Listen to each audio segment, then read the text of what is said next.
All right, well, it'll start sometime, I hope. Maybe I'll just, okay, there it goes. Took a lot longer than usual. All right, so before we start into Unit 4 and Chapter 13, let's look at the overall score for this exam. So this is your class right here, the grade distribution. So the average was 87, which was actually really similar to my other class of lifespan. So 89 was their average, and you can see both classes have a fairly similar distribution of scores. Another thing you might notice is that the highest grade for the other class was 102, and the highest score for this class was 100. That's because one of the questions was keyed incorrectly. Some of you noticed and emailed me that number 48 on the exam actually had the same answers as number 49. So everybody got points for that one. I just went through and gave everybody 2 points, whether or not you got it right or wrong, because it was displaying wrong for everybody. So if you had 100 points before, now you have 102. If you had 98 before, now you have 100 points, so on and so forth. If you had a 60 on the exam, now you have a 62, so on and so forth. So you should see that.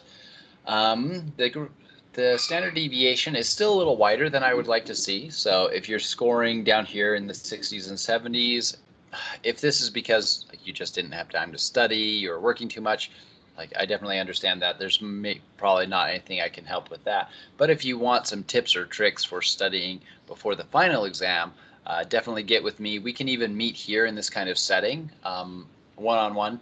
Think of this as like an office. So right now you're all in this classroom or office for class. We could also email and set a time that we could talk for 10 or 15 or 30 minutes as an office hour here in this digital meeting space. So let me know if that's something that you'd be interested in at any time to prep you for the final exam.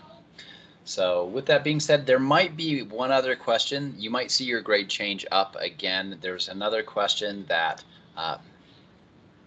people half scored correct, half got the correct answer, half got the incorrect answer, and I can see why it might have been a really confusing question, so I might give points for that one as well, but I haven't decided yet. Haven't had enough time to deliberate it. So you might see your grade improve again. So whoever's got 100 points might now have an additional 2 points again after that. So you might see that change. Any questions about the exam or the logistics of the exam or the next exam coming up at all? I will show you the syllabus. So our last exam is the final exam, and it'll actually be on Monday and Tuesday of the last week of class, so May 3rd and 4th. And there's not really wiggle room around that. So since that's the final week, of course, in previous semesters, they've asked me not to open it up early for anyone who's leaving early or anything like that.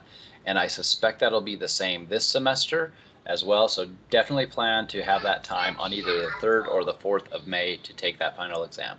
So this one's a little bit longer than previous exams. Right now it's 98 questions, but it might shorten or it could possibly lengthen as well. But I'm going to try to shorten it before that day.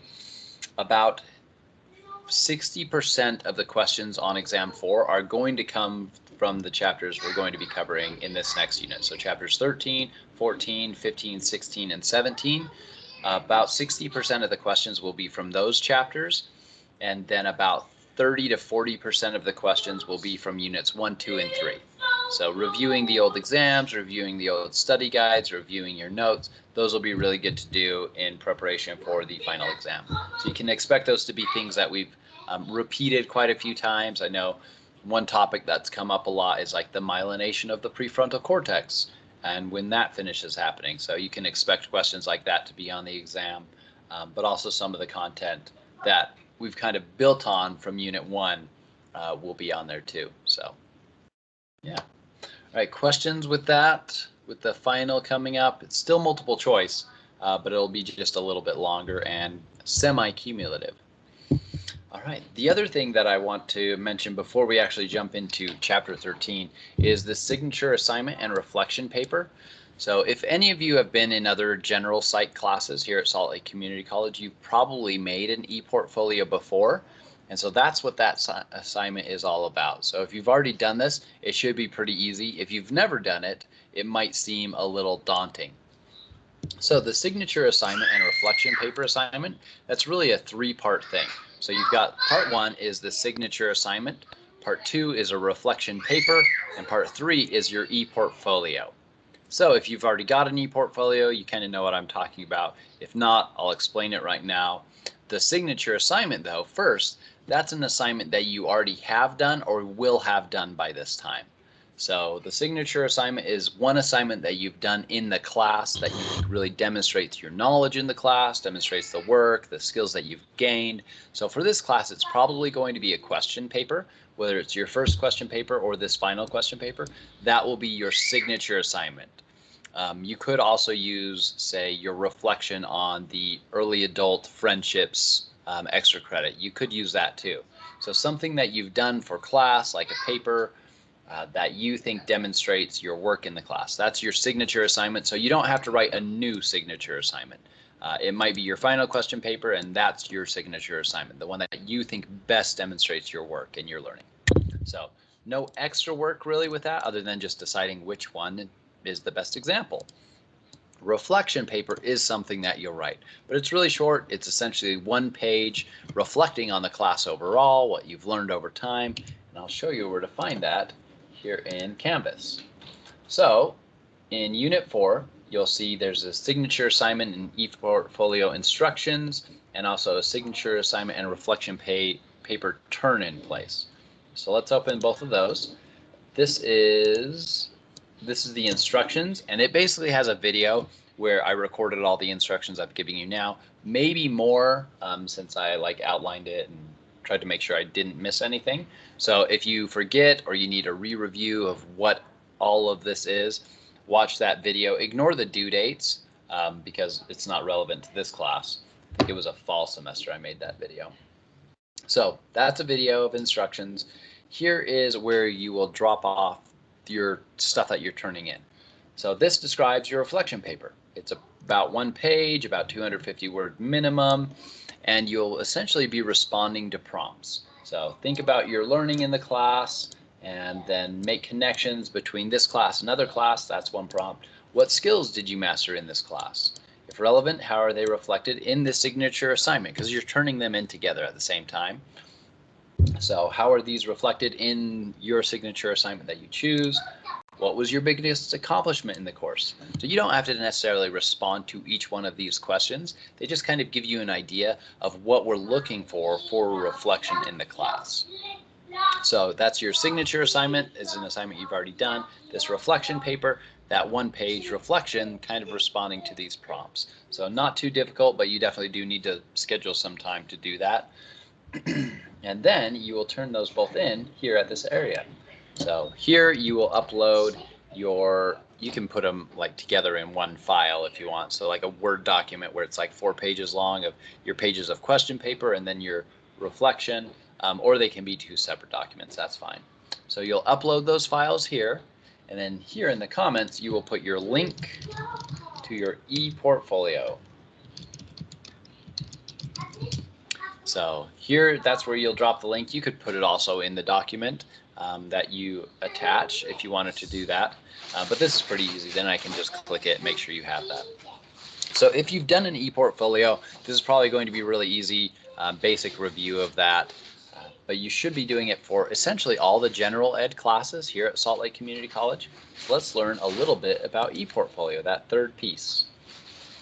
So here on Salt Lake Community College, they've got a lot of resources for doing e-portfolio. So there's a section of if you're new to e-portfolio, what do you do? And so these are probably some of the best links to help you get started in creating the e-portfolio. Essentially what it is a web page with content from all of your classes that you put all together and can be used in a bunch of different ways. So let's see. Salt Lake Community College made this little commercial for what an e-portfolio is and how useful it can be. So it's pretty good, kind of funny. So let's watch it.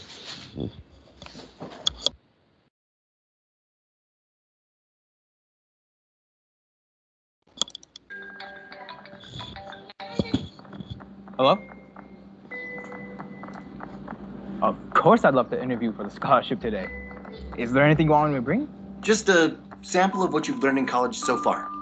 Sounds great. See you this afternoon.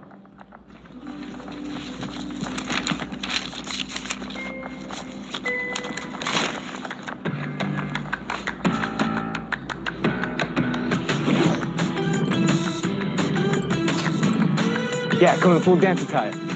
I just gotta pick up one more thing. I just need to get some more people.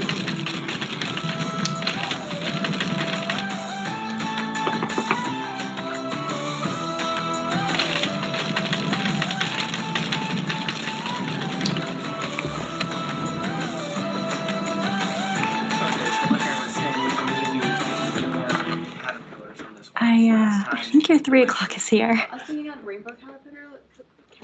Yeah, rainbow.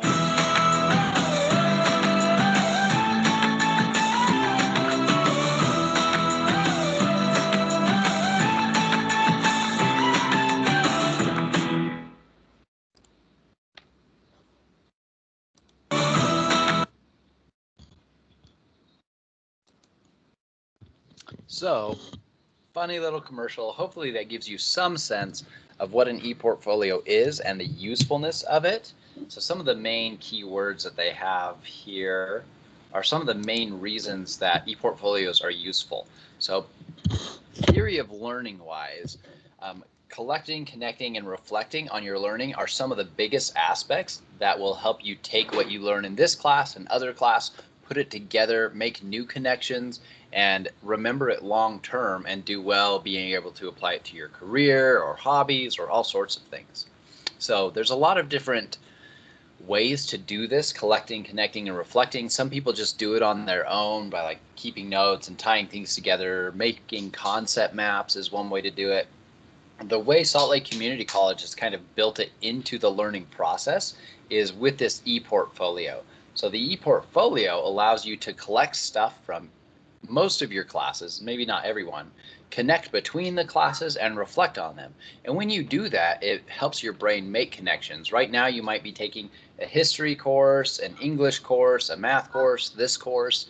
Over the course of the year, you might take many courses. And so by connecting things between those courses, you'll find new similarities between maybe research methods or sensation and perception, or a lot of things that we talk about in this course that might apply to other courses in ways that you hadn't necessarily considered. When you make those connections, it builds your learning, builds your knowledge, builds your the way that you know how to apply things across different domains. So that's why it's really good, and this is the main reason we do it. Another practical, useful thing is like this is showing. If you have something that you can show to someone for an interview, for example, for a job, showing, oh yeah, I took a psych course, I know a little bit about psychology, this is a paper I wrote, this is what I learned in the class. And this might be 3 years from now that you have to kind of remember back to what you learned in this class. So even though it's fresh in your mind right now, hopefully, 3 years from now, you might not be remembering those things. So it's a good place to put that. So the final product for the ePortfolio is essentially a website. So if you've ever built a website with a tool like Weebly, or there's a bunch of different like website templates, that's essentially what you're doing. The school already has like website space for you. You basically just have to log in and fill out the blank spaces with your own content, titles. You drop your document, your question paper here. If you did a group project that was a recording, you could put that there, your reflection papers. So that's what your ePortfolio is. It's essentially a collection of your work. If you've ever heard of an art portfolio, if someone's doing painting, they might bring along their portfolio, literally the paintings like in a book to show someone. So this is kind of that same idea, just in a digital format. So it's easier than bringing around that whiteboard or your dance partner for your class and all the books that you've all ever read. So it can be a really useful tool to use to build your learning. So with that, has anyone ever done this e-portfolio in another class? If so, can you talk a little bit about the process of maybe how easy or how difficult it was, kind of the basics of what you did for it?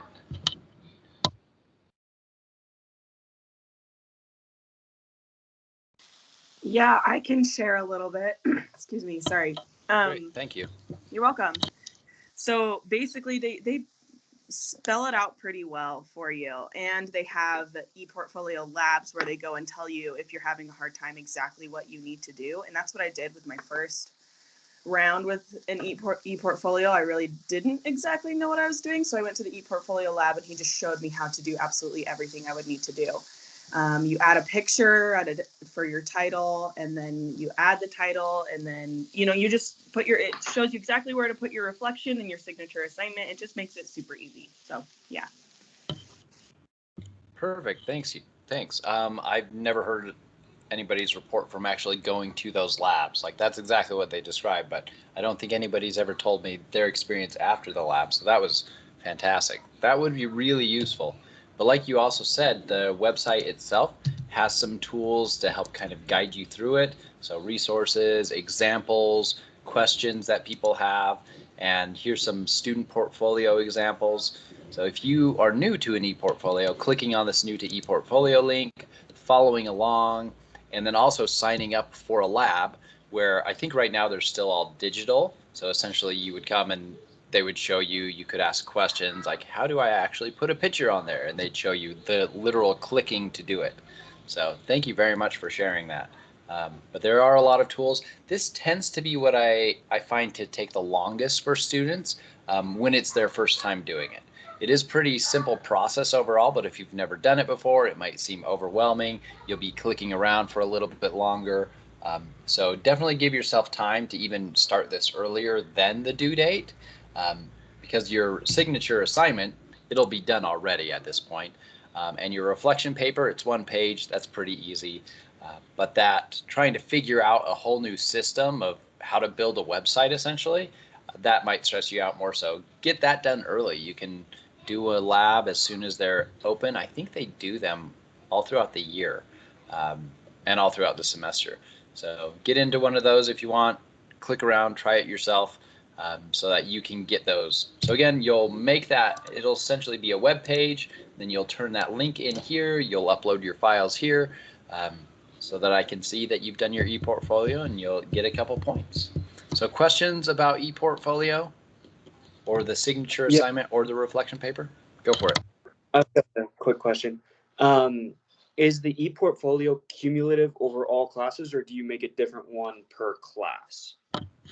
That's a good question.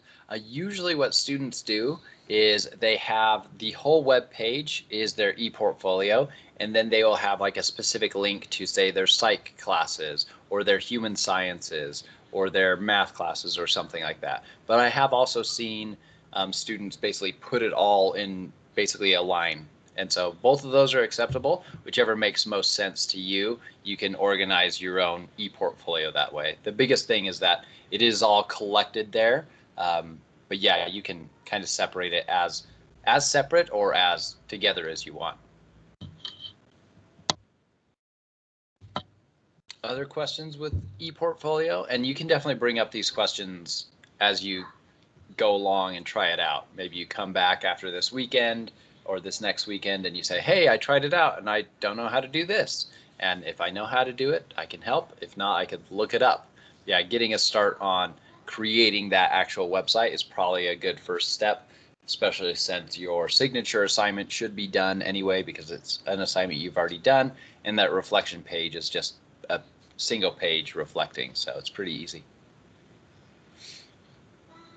All right, well, let's jump into our actual chapter content then. But again, bring up any of these questions as we go forward. So let's jump into chapter 13 and learn a little bit more about middle adulthood. So today we'll probably get all the way through the physical development portion and possibly start the cognitive development portion here in middle adulthood. So I've mentioned this a couple times that there's a ton of research on early childhood. There's still quite a bit on middle childhood and adolescence. There's very little on middle adulthood. So there's a lot more research on the end of life and late adulthood than there is on middle adulthood. And part of that is because for a long time researchers saw these decades as being people being really similar, not really changing very much. And so it wasn't very interesting to look into any changes if they didn't think that they existed. Lay people also, it's a little ageist, right? To look at people who are in their middle age and say, well, they're just doing fine. They're living. We don't need to care. They're old now. They're in their lives. We don't need to worry about them or things like that. So this might not be the kind of sentiments you've ever even experienced. So that would be good. But it is the least researched time in the lifespan because of both lay people's perceptions of middle adulthood as well as researchers' perceptions traditionally of middle adulthood. When your body is deteriorating and at the end of life and having death and dying, that's a lot more interesting for a lot of people, as well as the process of birth and children growing up. So this is one problem here. But it is also, but those kind of stereotypes of things being really similar are true to some extent. So with this, some similarities, there are a lot of, that's not these slides. There's this rectangularization of people in middle age that if you look at two people that are 10 years apart at say 15 and 25, they are probably in quite different contexts. So the 15-year-old's probably in high school, still in the initial stages or maybe those second stages of dating in relationships. Friendships look a specific way versus the 25-year-old might now have graduated college. They might be looking for a first job, like a first career job. They might have entered into a long-term partnership or thinking about that. So those are two pretty different contexts. If you look at the difference between, say, a 45-year-old and a 55-year-old, on the outside, you might not notice that many dramatic differences. So there is some rectangularization. There is a lot of similarities between someone who's 40 and 60 as compared to someone who's, say, 20 and 40 or 15 and 35. So those decades, there are a lot more similarities, but not as much as we maybe tend to think that there are. And so we'll get into that through this chapter. Also, one thing to kind of bring to your mind now is while we have this big chunk of ages for middle adulthood, about 35 to 40 or 45, depending on which researcher you're asking, maybe even 30 for some researchers, all the way to 60 or 65 to maybe even 70 for some researchers. That's a really huge span of time, quite a few decades in there. So I think we're seeing now with the research that there are some differences between early middle adulthood and especially late middle adulthood. At that, I would not be surprised if even tomorrow some of the big name researchers in the field decided, hey, we should actually call these very distinct stages of life. But I suspect within, say, 15 or 20 years, we will see more separations in this vast number of decades. And we'll mention a few things related to that right now, too. So one common thing between people in this middle age range, so from about 30, 35 to 45, so somewhere in there to about 60 or 65 to 70, as people get into that age range, they feel younger than their actual chronological age. It's a really common phenomenon. Also, there are an increasing number of people in this age range as well as in late adulthood. So thinking about like baby boomers moving into and through middle adulthood and into late adulthood, for example, right now. So there's a lot of population in that age range right now in the US. So with that being said, some of the things that are common, especially towards the end of middle adulthood, are some declining physical skills. And at the beginning of middle adulthood tends to be a lot of increasing responsibility, which kind of stays consistent. Responsibilities might change, but still higher responsibility than, say, in early adulthood. A bigger awareness of that old-young polarity. So maybe they have teenagers or people in the community mention that they're old or something like that. They see that. As you go and transition through middle adulthood, a lot of people are interested in being generative, about transmitting something to the next generation. They might do that through their family, through like peers and clubs and groups that they're involved in, maybe a religious organization. They might do that through their job, maybe like taking on an apprentice or something like that. Also, a big key here is work is a big part of people's identity here in middle adulthood. So reaching and maintaining a work-life balance, a satisfaction with career, that is a big part of identity, and a lot of things are centered around that. There's also, we'll talk about this in the socio-emotional development chapter, but it's also really common now for people to change careers now in middle adulthood. So we'll talk about that as well. So there are gains and losses, both biological and sociocultural. They do tend to balance themselves out pretty well in middle adulthood. Let's say, for example, your physical health is declining at the end of middle adulthood, but at that point you've been in your career quite a while. Hopefully you're making more money, you can afford care, and maybe some more time to work on bettering your physical capacities. So there's some like balance there. So with this, late midlife, so 55 to 65, might in the future be seen as its entirely own phase. And it's oftentimes characterized by the death of a parent. Obviously, parents can die at any point in a person's life, but it very commonly happens when a person is about 55 to 65. Maybe their last child leaves the family home.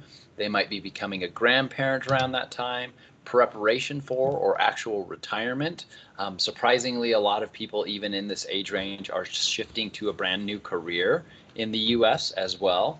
So we'll talk about that, these in more detail as we go through. But these are some of the similarities in context for a person in late midlife versus early midlife. You might still have pretty young children. Your parents might still be fairly healthy. Maybe towards middle of midlife, you have to figure out, are you going to put them in, say, a nursing home, or what kind of care are you going to give them? Are they going to move in with you? These are the kinds of questions that you might be asking yourself and facing throughout middle adulthood. So with this, there are a lot of changes, a lot more changes. I guess a key point I'm trying to get across is there's a lot more changes during this time of the life phase than people generally tend to think about. And part of that is because of the bias of the researchers focusing on earlier life and later life, but it's also lay people not focusing on these changes, seeing it as such a uniform time period, when in reality there is a lot more difference. There's maybe more similarity too, but there's also a lot more difference than we might have previously thought. So this might be a time, especially towards the end of middle adulthood, that some people experience poor health for the first time. So physically, maybe now they realize they have high blood pressure or something like that, or get cancer or have a cardiovascular disease. So there can be major declines, but it really depends on the individual. Any individual who's had a lot of protective factors, genetic factors that protect them from having, say, health declines, they might go through middle adulthood and have no major declines in health, versus another person might have a lot of declines, maybe even early on in middle adulthood. So there is a lot of variability there. And a lot of it's very individual, based on their own risk and protective factors. And this is why some of the patterns that we've talked about establishing previously in life are so important for physical health now in middle adulthood. So with me talking about this, depending on the researcher you talk to, I might have entered middle adulthood now. But with that, I don't have a lot of these experiences across middle adulthood. Some of you students might be in this age range, but I feel like in a lot of ways we don't necessarily recognize or realize the kind of context and situations and settings that people are living throughout middle adulthood. So let's watch this video and then the first part of this video to get a better sense, especially of the physical health aspects and the contexts that are changing for middle adults.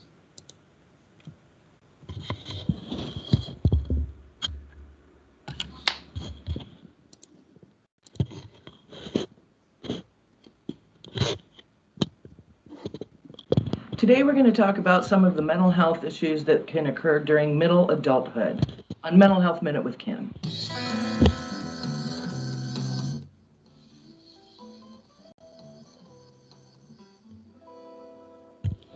Middle adulthood occurs between the ages of about 30-ish and, depending on who you ask, 50 to 65.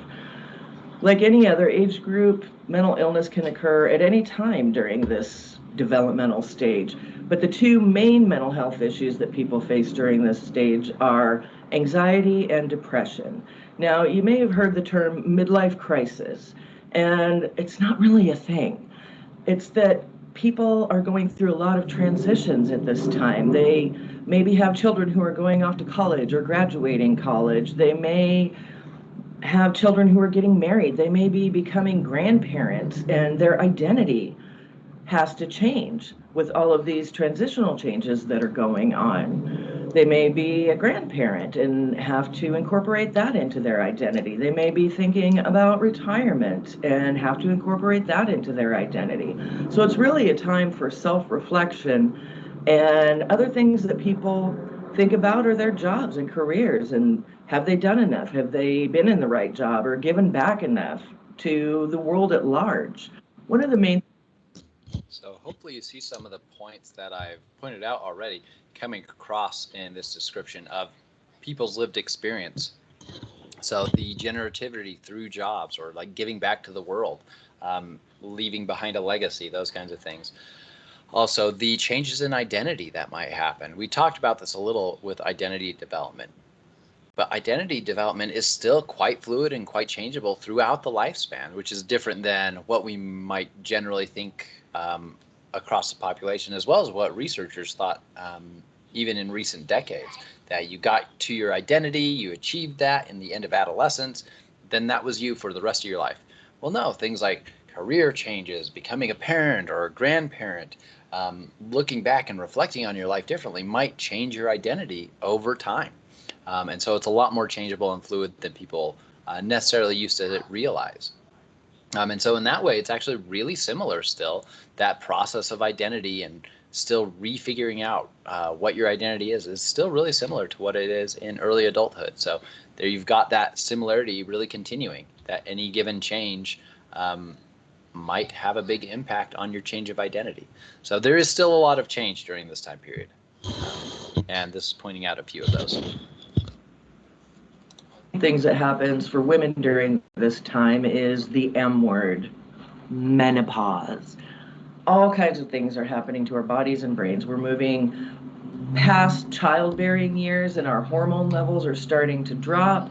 We may experience irritability and heart palpitations and anxiety and confusion and hot flashes and all kinds of mental and physical health reactions to menopause. We may start to have some depression because we haven't had children, and now it may be too late to do that because we're going through menopause. Men can start to really reflect on this time as well and wonder if they've been good providers for their family, or if they could have done more, or have they made the right career choices. And these are also things that can affect women. There's just so much transition going on during this time that all kinds of mental illnesses can happen during this time. That's it for this week. So a lot of that focused on some sociocultural changes, mental health changes. This next video focuses more on the physical changes, because this is a person who is in middle adulthood, but also working in healthcare.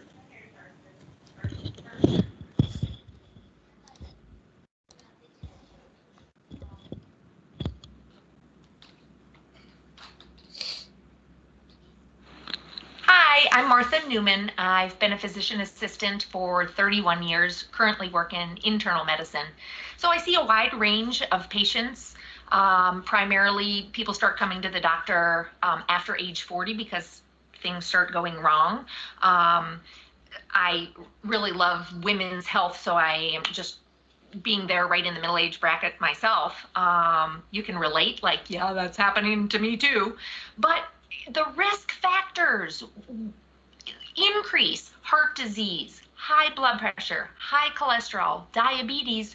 Once the estrogen is gone, it's really disturbing. So I really try to focus on education on the patients that you have to start exercising and taking care of yourself. There was a study a couple of years ago that said in order to maintain weight, not lose, but maintain weight in a postmenopausal woman, you have to have aerobic activity an hour and a half, 7 days a week. Gee, thanks. The average woman gains 12 pounds around the middle just going through menopause. And so if you carry weight around the middle, that's very much a risk factor for heart disease, high blood pressure, high, diabetes, etc., because our fat cells become more efficient. You gain weight because your fat cells work better once your estrogen is gone. So that's a little distressing. We're a machine, so there's going to be parts that just wear out, and that's normal. 9 out of 10 people become hypertensive, high blood pressure, over age 50. But there's no symptoms, so patients don't know that they have high blood pressure because they feel fine. So it's real important to start going to the doctor. So educating, making patients come back and forth, once a year, we don't have to see you a lot, is very helpful. Personally speaking, it's just I'm able to relate, being a woman, once your estrogen, your androgens, which is the male hormone, starts increasing. Gee, thanks a lot. Now you got hair coming out of all places that you can't see. I always swore I'd never be one of those persons, but the eyes just don't work no matter how many trifocally things you have. So if grandma has a little hair hanging down, she can't see it. Tell her, grandma, you got a hair, because you just can't see. It's actually kind of entertaining. So yesterday I actually went to the eye doctor, and it was the first time I ever got a specific test to see if I needed bifocal or trifocal lenses. So there we go. Maybe a sign that maybe I am in that middle adult age range, the beginning of that. So, but a lot of the things there are really relevant to the other physical changes we're going to be talking about right now. So hopefully that gives you a better sense of what the lived experience is for people throughout middle adulthood and things that they might have to be worried about or changing in their context or lives. So with that, let's talk about some of these physical changes that can happen. So visible signs around the 40s or 50s are things like skin wrinkles, sags, age spots might appear, hair thinning and graying. I mean, for me, that started when I was like 17, but for other people, they get to wait till their 40s and 50s. So for me, we'll see what it's like at that point. Nails thickening and becoming more brittle, teeth becoming more yellow. So with this, a lot of these changes can be prevented or protected against by different dietary choices or things like that. A lot of people, especially towards the end of midlife, are starting to lose height. So men, it's about a ½ an inch from about age 30 to 50, and another 3/4 an inch from about 50 to 70. So women, it's a little more dramatic, often about 2 inches from the ages of 25 to 75. And a lot of that comes down to the spine, the muscles, the ligaments, the couple things that we're going to talk about next. So with this, some of it can also come because of weight gain. So obesity rises at this time in life. So we tend to have about 10% body fat in adolescence and about 20% in middle adulthood. So it takes a lot more work to maintain weight, maintain body fat levels, or to get it off. So being overweight is a really critical health problem in and of itself, but it is also a risk factor for a lot of other health problems, like that person was talking about in that video just now. Additionally, weight can make the impact on your spine more dramatic. Other things are that you're losing a lot of muscle mass and strength, especially towards the end of middle adulthood. Maybe another reason we should make the end of middle adulthood an additional phase. So about a half or about 1 to 2% of your muscle mass per year after age 50. So this is mostly in the back and legs, although it all the way across, but most of that is in the back and legs. Obesity makes this worse. So if your muscles in your back are not as strong, they're not going to be able to support your spine as well, and this causes some of the height loss. Also cartilage, connective tissues, bones, ligaments, all those things that kind of cushion bones, so cushion between your spinal vertebrae, that's what it's called. All those little cushions between your vertebrae, those are becoming less efficient, less elastic or more elastic, basically doing the wrong thing that they're supposed to do. So it's becoming less efficient, so your spine can squish and makes you so you're not standing up straight. So with that, yeah, stiffness, more difficulty in movement. You can see some images here of Sean Connery, and the facial structure changes because of the muscle and tissue and bone and ligament density and elasticity there. So Bone loss is also happening too, and it increases during the 50s. So if we're thinking about these physical changes, they can happen earlier on in middle adulthood, but most of them happen towards the end of middle adulthood.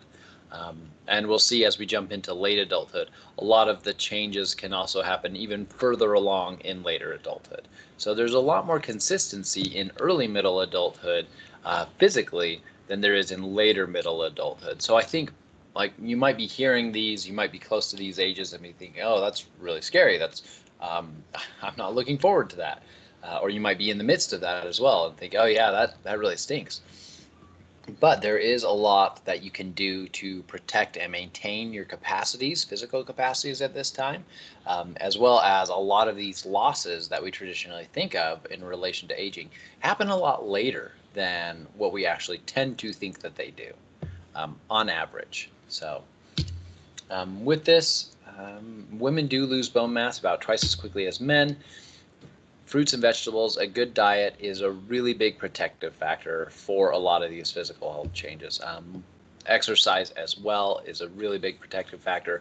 So diet and exercise, starting that early on in childhood, so getting children in good patterns, seeing their parents exercising and having that modeled so that when they're in adolescence, they're more likely to eat healthy. When they're in early adulthood, they're more likely. So if you're doing those health behaviors now, essentially, at wherever you are, whatever age range you are now, it's better to start and make those changes now rather than later. Starting today is better than starting in a year. Unless, say, like you're fighting cancer or something like that, and your doctor says, hey, you shouldn't be like doing heavy exercise right now. Then listen to your doctor, obviously. I'm just saying, on average, starting now is better than starting later. So it's more protective. Another change is in the eye, and a lot of capacities in the eye, actually. The eye is a pretty complex system, blood vessels, the nerves, so the retinas, so like the rods and cones within the retinas. We tend to have really big declines about the middle to end of middle adulthood. So we might have difficulty viewing close objects, so you might need like bifocal or trifocal lenses. Your retinas become less sensitive to low light. So it's the rods primarily that do the low light vision. And so they're getting less effective. Maybe you're losing some of them, so it's harder to see and have good night vision. Reduced blood supply can decrease your visual field. So if you think of your current peripheral vision, you could kind of measure where your fingers go to. So for me, I'm trying to look like 90 degree to the camera. For me, it's about right here. So my left side is a little better than my right. But so I can expect as I age, that will decrease. So my visual field will decrease like that. Laser surgery as well as intraocular lenses are common treatments for things like cataracts or vision at this time in life. So my grandfather actually just recently got an intraocular lens replacement. So essentially you have your biological lens in your eye that's attached to different muscles that helps you focus far away versus close. If that's getting too cloudy because of things like cataracts or myopia, you can have that just removed. So your biological lens in your eye removed and put an artificial one in. So that's what my grandfather had done. And now essentially his focal point is only at one single point because the muscles don't attach to this artificial lens, so it can't change your focus. So he definitely now has to be wearing bi or trifocals to be able to see, or like move to the correct distance so he can actually get something in focus even within the bi or trifocals that he wears. So that's really common at this time in life. So something to be aware of. Hearing can start to decline even by early middle adulthood. So even by age 40, hearing can start to decline. Actually, for most of you students, I'm guessing most of you are right around. I always look at the demographics like at the beginning of a semester, but now I've forgotten since it's so far into it. I think the majority of you, we have a couple in my classes that are 17 and maybe even 16, but then most students are 18, 19 to like 23. So with that, if you are above the age of 18, you probably already lost some of your high-pitched hearing. So you can do a hearing test, like find them on YouTube, and it'll play a sound, a tone like a couple different tones to see where you can hear them. I've lost those higher ranges myself. I've probably lost more than average just because of not wearing proper hearing protection when doing things like maybe riding a motorcycle. For example, wind noise is really loud. It's really bad for your ears. If you ride a motorcycle, wear earplugs or get a much better insulated helmet rather than like spend enough money on a helmet. That's a whole other conversation. Yeah, high-pitched sounds are typically those that are lost first. We don't tend to lose the low-pitched sounds on average until late adulthood. So those stick around for a longer time. Hearing aids are really a lot better than they used to be basically in all their functions. Battery life, how well they can replicate and retransmit human sounds, things like that, being able to noise cancel in appropriate ways. So hearing aids are really good. Hearing aids is essentially a microphone and an amplifier to send a little speaker into your ear to get you a clearer sense of the sound of, say, voices. So hearing aid is a little speaker. Cochlear or cochlear implant is very different, and you'd probably have that installed earlier on in life than this. But that doesn't do any sound. Its microphone picks up sound, but then it actually has electrodes on the hair cells in your ear to simulate working hair cells, to simulate them working on their own to help you hear and understand people speaking a little better. So they're very different. Hearing aid produces sounds, magnifies sounds. A cochlear implant or cochlear implant activates electrodes specifically to activate your hair cells to simulate working hair cells and hearing that way. Yeah, so I talk about that more in my 1010 class. It's a really interesting difference. Cochlear implants are really neat.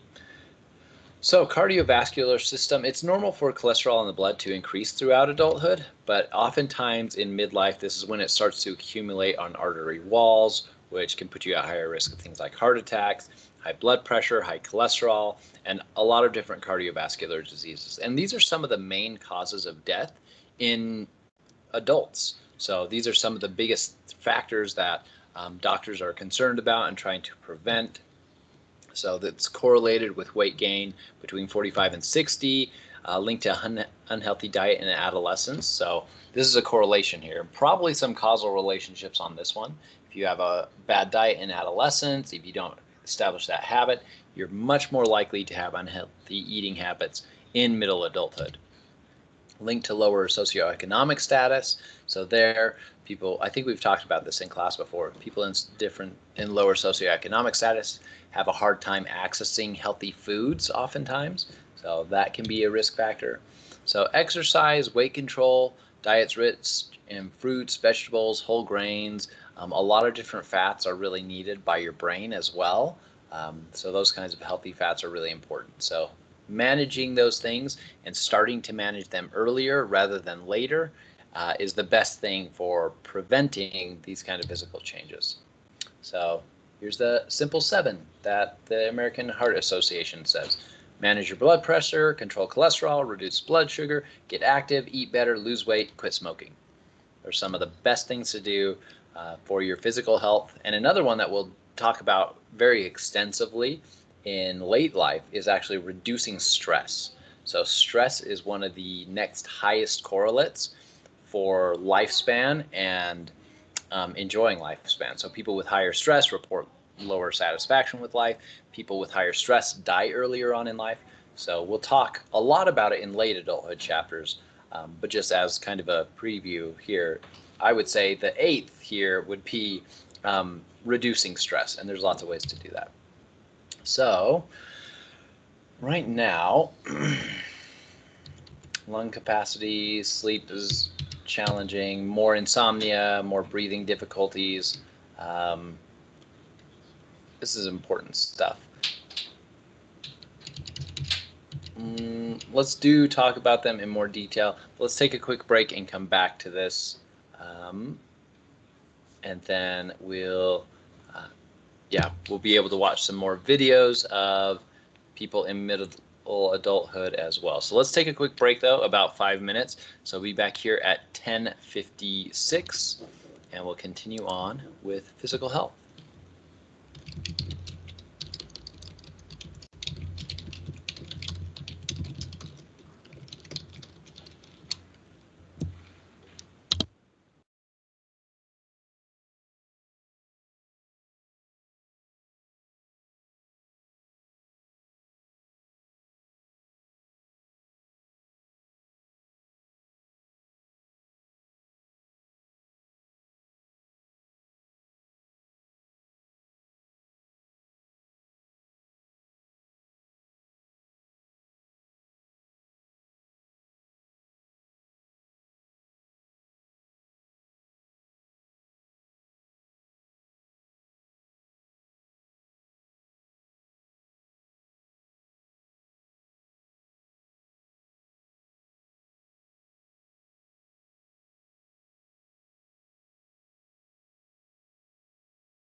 All right, so looks like my clock just changed over. So let's hope students are back now from break. And we will continue on. We've got a little bit more on physical health, and then we'll be able to jump into some cognitive health changes. So, some changes in lungs. There's little change in lung capacity in middle adulthood. This is another example of something that doesn't really change until the end of middle adulthood. So, at age 55, you might see a little less elasticity, which might decrease lung capacity. And if you do things to work on increasing your cardiorespiratory fitness during early adulthood, that's going to be a big preventative factor for this. So running is a good example. Anything that's making you use your heart and breathing a lot, those are good exercises to be doing. So sleeping tends to become more problematic. So insomnia becomes more common. So insomnia is both difficulty falling asleep as well as difficulty staying asleep. Oftentimes I think people don't realize that second part, that people with insomnia, they might be able to fall asleep really quickly even, but they might be waking up many, many times during the night. So also breathing disorders during sleep are also more common. So things like sleep apnea, for example, restless leg syndrome as well, increased even in early middle adulthood. So the immune system as well is really closely tied to sleep and stress. So again, coming back to stress as another big key factor. The more stressed you are, the harder your body in general is working. And so the less it's going to be able to fight off things using your immune system. So sleep is really important there. So chronic disorders, these are those things that are kind of those lifespan disorders. They last a long time. Heart disease, cancer are some examples of chronic disorders. Have a slow onset and a long duration, sometimes even the rest of your life. So they are some of these that we're talking about today, specifically cancer and cardiovascular diseases, are more rare early in adulthood, but they increase in prevalence across middle adulthood. So most middle adults can still do a pretty good job with their immune system to fight off things like colds or deal with allergies. But if they have more stress, it's going to be a harder challenge or a bigger challenge for their bodies to fight these aspects. So with this, stress is one of the biggest factors. So elevated cortisol levels is linked to many, many physical health problems, exacerbates them as well. It's really just a downward spiral. If you have a health problem as well as increased cortisol and higher stress, it's just a 1-2 punch. It's really bad. So the immune system is diminished. It stresses the cardiovascular system as well. So the culture that we're in and our health behaviors really impact how we deal with stress. So this is one really interesting finding with cross-cultural research, is that there are some cultures that, one, their cultural context, the economic systems, the resources available to people in any specific given area, there are some places that people just tend to have lower stress. So some of the longest living people are actually some from, what's the specific island? We'll bring this up again in late adulthood, but one of the specific areas of Japan. And a lot of it's because, one, culturally and traditionally, their diet is very healthy. So that helps them have a longer life from that. Culturally and traditionally, the older members of the community are more active in the community. So they're going and doing things. They are happier and less stressed. There are more resources for them for healthcare and things like that. There are more cultural things that help reduce stress as well. So that is one reason that specific area, and I can't remember it right now, but it's like basically a region in Japan, that they tend to live the longest, the most. It has the highest number of people over 100 of anywhere in the world. So we in the US, our culture and systems do a really good job at giving us a lot of stress and not a good job at relieving it. So basically anything that you can do to decrease stress, whether it work on anxiety with a therapist, doing things like meditating, reducing stress at work, increasing health behaviors, taking more time for yourself. There's a lot of things to do to help reduce stress. It might be something like, it could be something really practical. Maybe your car breaks down a little too often. So if you have less stress by your car not breaking down so often because you got it well maintained or something like that, that can be a benefit. That can really help. So doing things to help better your stress is really, really important. So the next thing is, with that, stress, there is a bidirectional link between perceived control and stress and health. So, for example, if you feel like you can control your stress, if you gain techniques and skills to maintain your stress level, you're going to do a better job at it.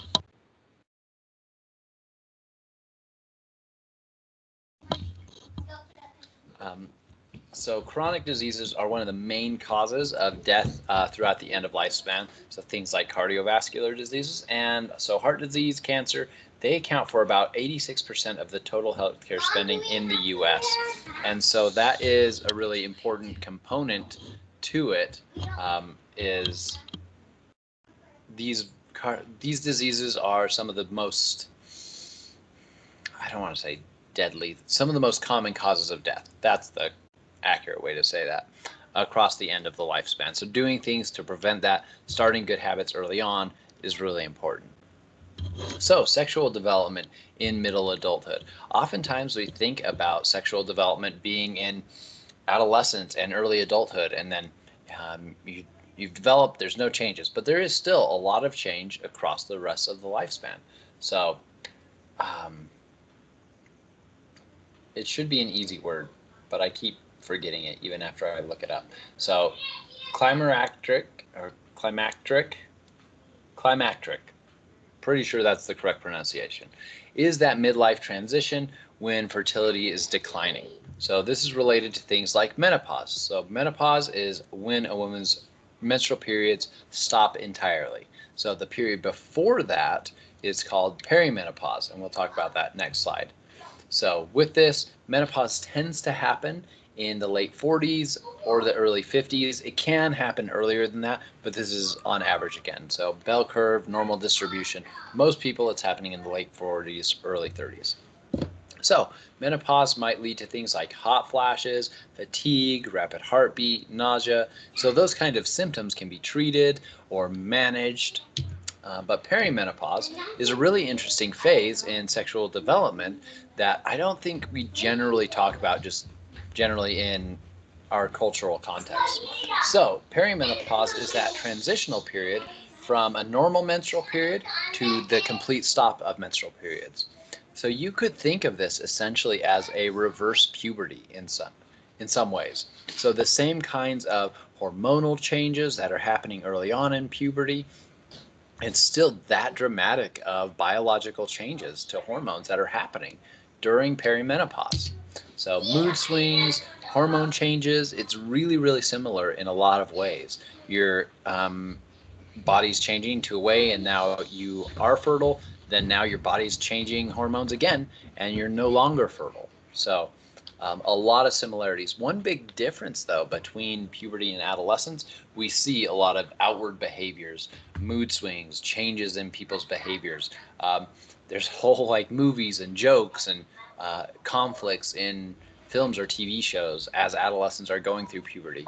One of the big reasons that we don't see that many aspects of media on this for middle adults, I mean, part of it is ageism, but the other part of it is that adults have better emotion regulation. So an adolescent, 12, 13, 14, they still don't have that full control over everything with prefrontal cortex and emotion regulation.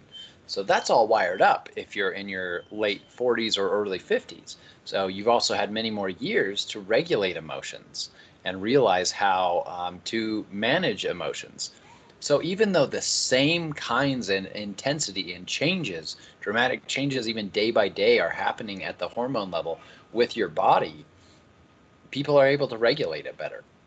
So you don't see as many dramatic, I don't know if outbursts is the right way, dramatic examples from an outward perspective, even though internally those same like hormones and body changing feelings are very similar to puberty.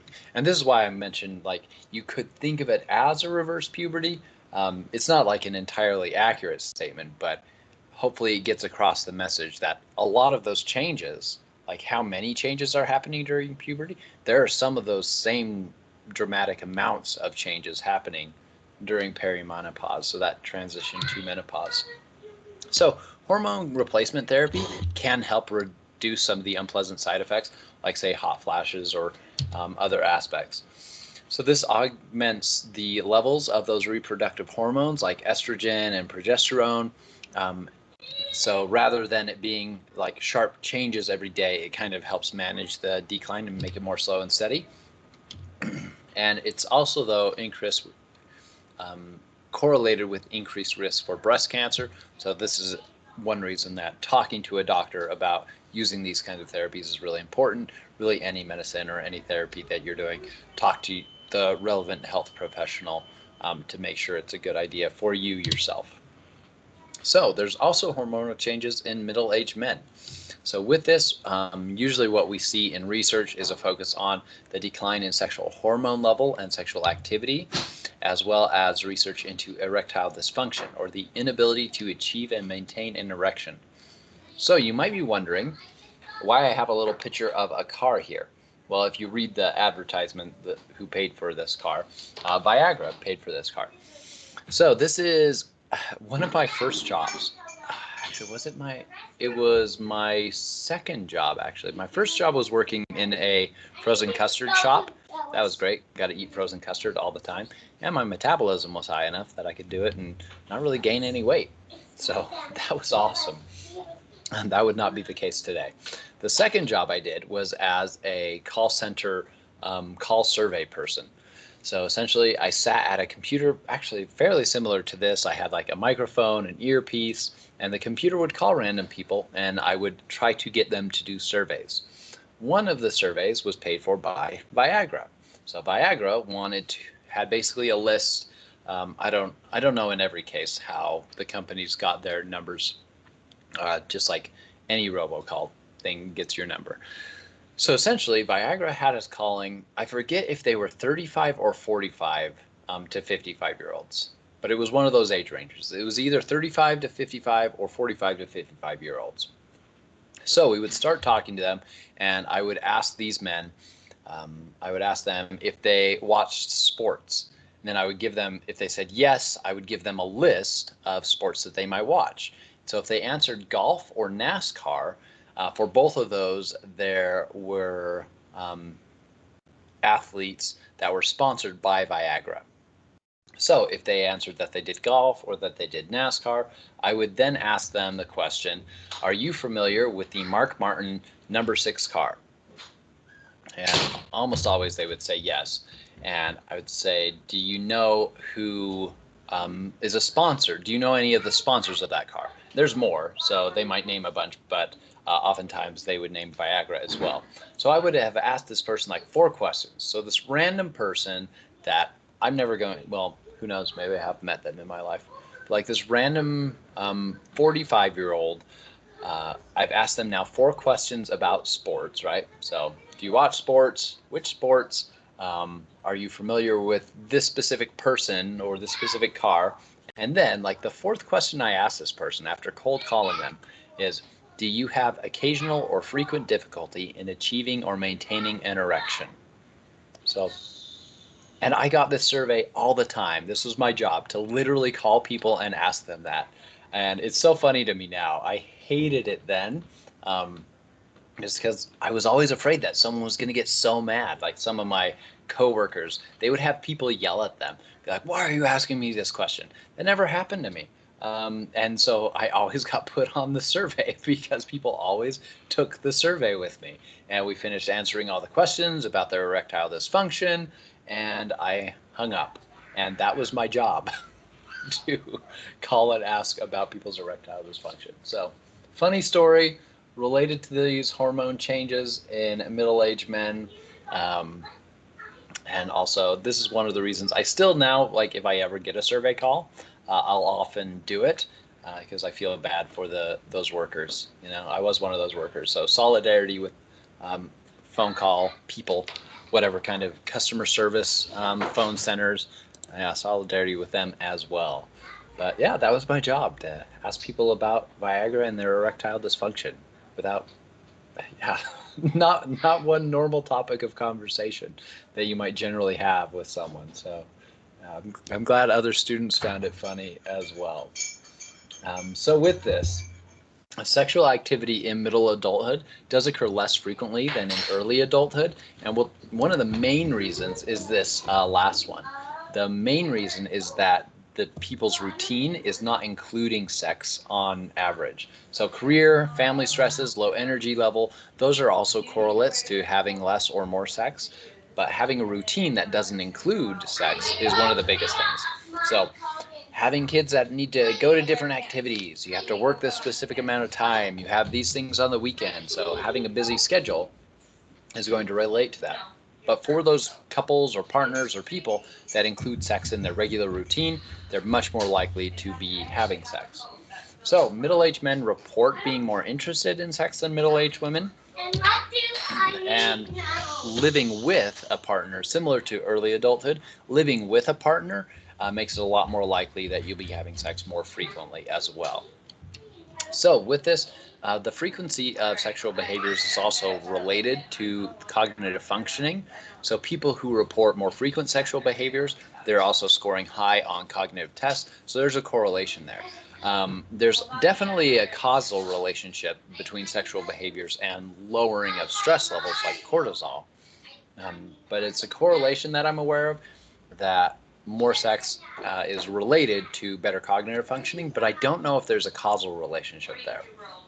I think that might be an interesting question paper to see if there is a causal relationship there between frequency of sexual behavior and increased cognitive function, or maybe people that have increased cognitive function, something about that. There's a causal relationship that they are maybe able to plan out better and schedule their time. And so there's maybe like an ABC to that increased frequency of sexual behaviors. So that would be an interesting question paper, I think. So this is a good little table showing some of the frequency of sexual behaviors at different ages.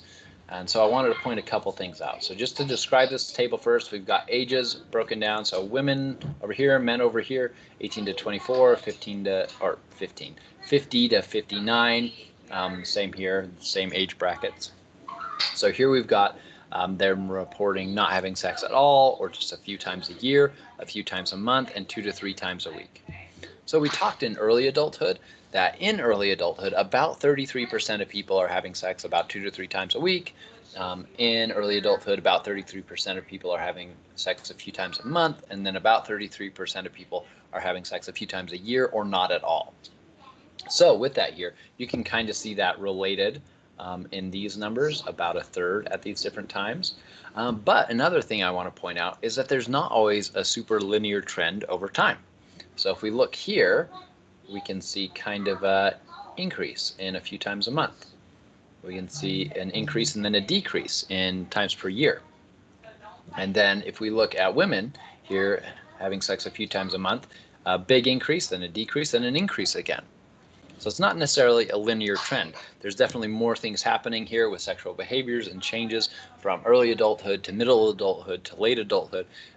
We'll talk about, for example, STI risks in late adulthood are really high. Kind of spoiler alert, a lot of people, there's a lot of STI risk in, say, nursing homes. People at the end of life just being like, hey, it doesn't matter to do safe sex practices since I'm already at the end of my life. Essentially, which is a higher risk for other health problems and making additional complications to their health. So yeah, but we'll talk about that in more detail in late adulthood. So with that, how much time do we have? Okay, we only have a couple more minutes, so I don't think we have enough time to watch other aspects of this video, but I think we should start that next time. So beginning of class next time, we'll watch some of the other aspects of this video to give you a better sense of the social environment that middle adults live in, their cognitive aspects, changes in lifespan, or changes in their life situations. So we'll watch that at the beginning of class next time. I think, yeah, then we jump into cognitive development. Yeah, so this is a good place to stop, even though it's a couple minutes early. Are there any questions over this content that we've just covered? Or anything, feel free to email me as well. So thank you for being here today. I'll stick around for just a minute to see if anyone does have questions, but thank you for being here today, and yeah, have a great rest of your day. Thank you.